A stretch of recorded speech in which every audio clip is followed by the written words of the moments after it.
Grasslands. Grassland biomes are made mostly of grasses. Grassland seems like endless ocean of grass. Grasslands are areas where the vegetation is dominated by grasses. Trees can be present, but they are infrequent. Grasslands are generally located between deserts and forests. Every continent except Antarctica has grasslands. In each continent, grasslands has different names.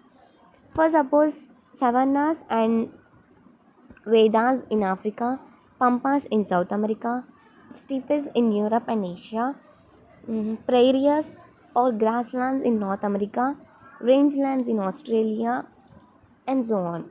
One fourth of the planet is covered by grasslands. Bunny grasslands. It is the largest grassland in the continent of Asia, located in the country India.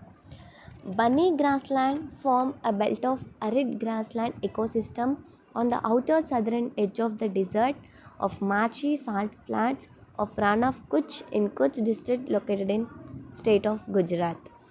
The word bunny comes from Hindi word banai meaning made.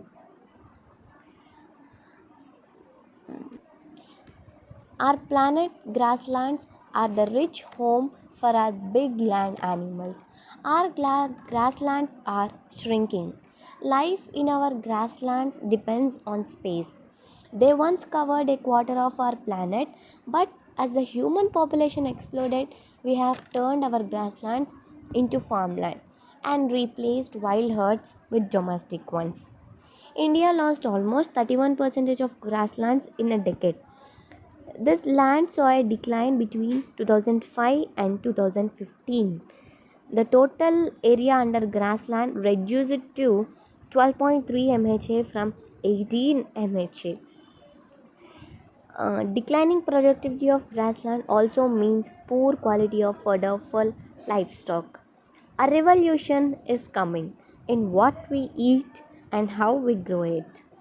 For centuries, wild grasslands have lost ground to farmland, but that's all about to change. Grasslands are home to our planet's most spectacular gatherings of animals, big herds of big grazing animals. It once covered a quarter of the Earth's land surface, a vast amount of space. This is the land of megafauna, but then for grasslands, space is everything. Grasses and grazers needed each other, but grasses can't hope to withstand the herds unless there is space for them to move on. We humans have spent the last 10,000 years taking over this space. We have swapped the wild grasses and wild herds for tame ones, pasture land, cropland, expanding our domain, and fencing in the plains. And we have been remarkably successful. Today, we are and our domesticated animals account for 96% of the tonnage of mammals on earth. Most of the area the wild grasslands once covered is now farmland. Where grasslands remain, they are fenced in. If we can take up less space on earth,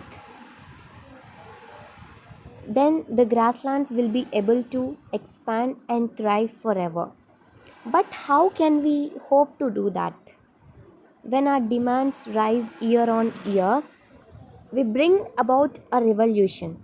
In food, experts predict that in the future it will be possible for us to feed more people on less land if we do two things.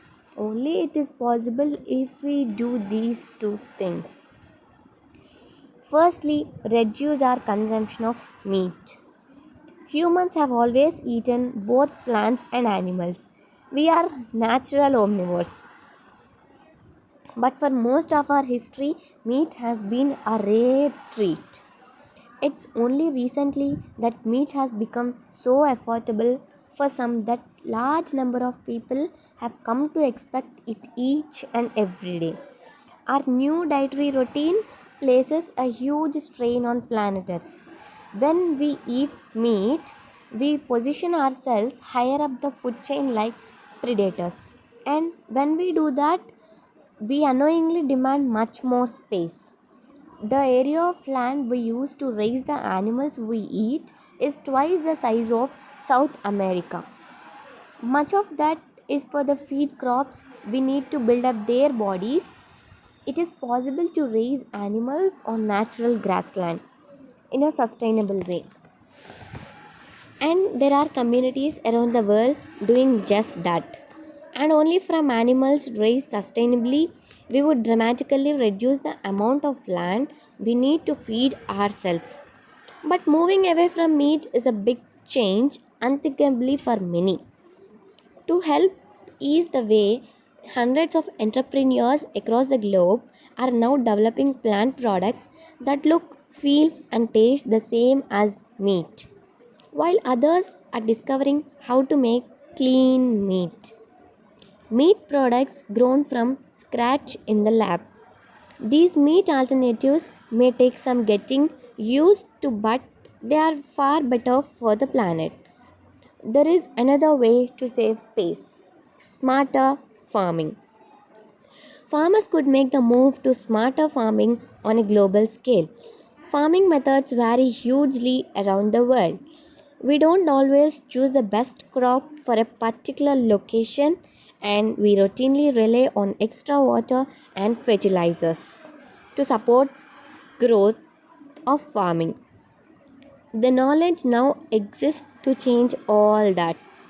New tools include controlled environments, robotic tractors, real time data, vertical farms, ocean crops, cellular agriculture, plant selection, and urban farming.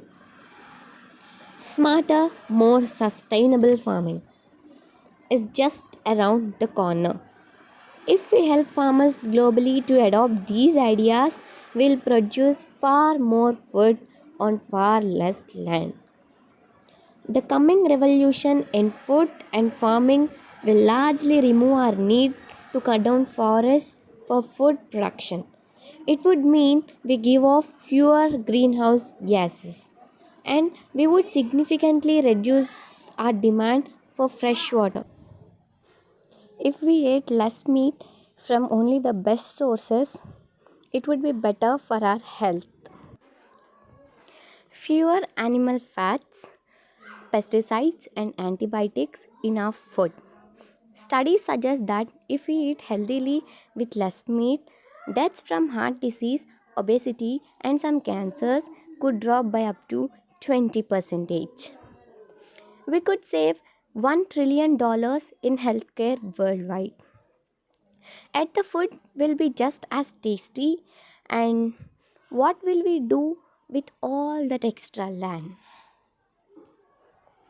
We could invite the wild grassland to return. So save the grasslands as much as we can. Means we have to try as much as we can to save our natural resources. The environment and the economy are really both two sides of the same coin. If we cannot sustain the environment, we cannot sustain ourselves. Thank you.